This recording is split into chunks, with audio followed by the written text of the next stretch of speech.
sobre la competencia de recursos defensivos en un mismo territorio. En el artículo anterior de esta serie discutimos la teoría del monopolio aplicado a los servicios de seguridad y defensa. En él afirmamos que un Estado puede convivir, y de hecho lo hacen, de diversas fuerzas de seguridad sin que tengan que entrar necesariamente en conflicto. El primer debate es, por tanto, cuál debe ser el alcance de tal territorio, que no necesariamente tiene por qué coincidir con el de un Estado realmente existente. Especialistas en economías de escala como Walter Adams o Seymour Melman afirman que las dimensiones óptimas de una empresa, sea de servicios o de bienes, no acostumbran a coincidir con las dimensiones de los estados que las acogen. Esto es perfectamente posible concebir una pluralidad de entes productores o prestadores de servicios dentro de un ámbito territorial. En España, sin ir más lejos, existen varias suministradoras de electricidad, teléfonos, agua y plantas productoras de bienes que no coinciden con las dimensiones españolas. Determinadas cadenas de supermercados pueden perfectamente atender, por cuestiones de logística, el espacio del noroeste ibérico y Portugal, y otras el norte y centro, etc. A veces incluso se superponen, con beneficio para el consumidor, que puede optar por el suministro de una u otra planta a conveniencia y jugar con los precios. La lógica de escala no entiende de dimensiones estatales. El mismo criterio puede aplicarse a la seguridad y la defensa, pues al igual que cualquier otra empresa de servicios, esta debería contar con un perímetro adecuado de prestación de los mismos, teniendo en cuenta las preferencias reveladas de los consumidores en cuanto a cantidad y calidad y a su disposición a pagar por ellas. Se combinarían aquí, además, varias escalas de prestación, según la tipología de la demanda. Al igual que existen varias escalas de producción en el mercado de las bebidas, por ejemplo, con una escala regional en el caso de los productos de gran consumo y una europea o mundial en el caso de productos de alta gama. En la producción de seguridad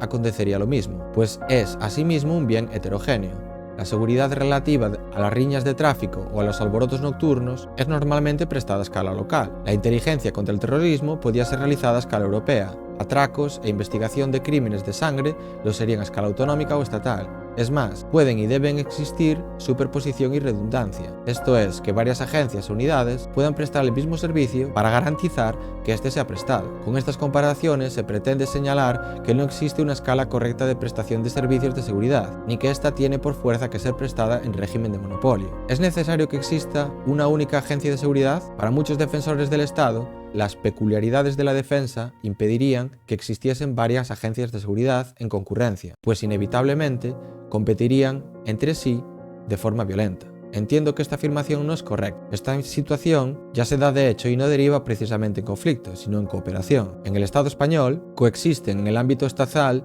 policía local, foral, autonómica, nacional, guardia civil, ejércitos de tierra, mar, aire y tropas norteamericanas desplegadas en varias bases. En el ámbito privado existen decenas de compañías de seguridad, en muchas ocasiones en edificios adyacentes o muy cercanos. La universidad está protegida por una compañía, la Xunta de Galicia por otra. Grandes almacenes, bancos y empresas contratan cada uno de ellos a su propia empresa. Incluso a nivel individual se puede estar protegido por varias agencias a la vez. De la misma forma que cuando contratamos más de un seguro, es muy probable que varios riesgos estén doblemente cubiertos. Nadie impide a una empresa o individuo contratar seguridad a varias agencias a un tiempo. Además, agencias públicas y privadas compiten con organizaciones armadas de la zona gris o negra de la economía. Mafias, narcos, traficantes de personas y terroristas compiten también en el mercado de la seguridad con mayor o menor fortuna. Cada una de ellas cuenta con una organización armada y presta algún tipo de servicio de protección o seguridad. Las organizaciones de narcos, por ejemplo, protegen el tráfico de droga y pretenden garantizar la protección de sus traficantes y de sus envíos de mercancía. Como vemos, existen en España, uno de los países más seguros del mundo, numerosas organizaciones armadas en competencia e incluso solapadas, sin que parezca que se den problemas serios de violencia entre todos estos grupos. Se puede, lógicamente, contraargumentar diciendo que muchas de estas organizaciones son coordinadas por el Estado o están sujetas a su regulación y que, por tanto, sigue siendo un cierto monopolio de la violencia. El argumento es de peso, por lo que hay que analizar. Todos estos grupos armados cuentan con cierta autonomía operativa y nada impide que puedan combatir entre ellos. Ya lo han hecho. Sin ir más lejos, guardias de asalto y guardia civil se enfrentaron entre sí en la Guerra Civil Española, al igual que miembros de diferentes armas que simplemente obedecían a jefes distintos. Una de las dudas que se plantea en el caso de secesión de Cataluña es a quién obedecerían los Mossos d'Esquadra. En algunos países determinadas fuerzas policiales pueden estar asociadas con narcos o mafias y otras no. Siempre me ha llamado la atención que en México los encargados de combatir al narco sean fuerzas de la Marina, aun operando tierra adentro. Pudiera ser que se debiese a algún fenómeno de infiltración de los narcotraficantes en las fuerzas policiales y que los encargados de la lucha contra el tráfico de droga no se fíen de algunas de ellas. Lo mismo acontece con las fuerzas militares radicadas en el territorio de otro estado, como las norteamericanas en España, que cuentan incluso con ciertas inmunidades penales. Estas no obedecen al mando nacional más que de forma indirecta y pueden ser potenciales fuentes de conflicto e inestabilidad, como se ha comprobado en muchas ocasiones. Recomiendo el gran libro de Chalmers Johnson, Las amenazas del imperio, al respecto. Con esto lo que se quiere mostrar es, primero, que la existencia de múltiples agencias de defensa en un territorio no tiene necesariamente por qué significar que éstas se encuentren en perpetuo combate entre sí, sino que potencialmente se podría recurrir a una o a otra a conveniencia de la necesidad del cliente y, por tanto, la defensa o la seguridad no tiene por qué prestarse en forma de monopolio. Es un servicio como cualquier otro, y la lógica de su producción es la misma que la del resto, y no tiene por qué llevar consigo lucha o conflicto.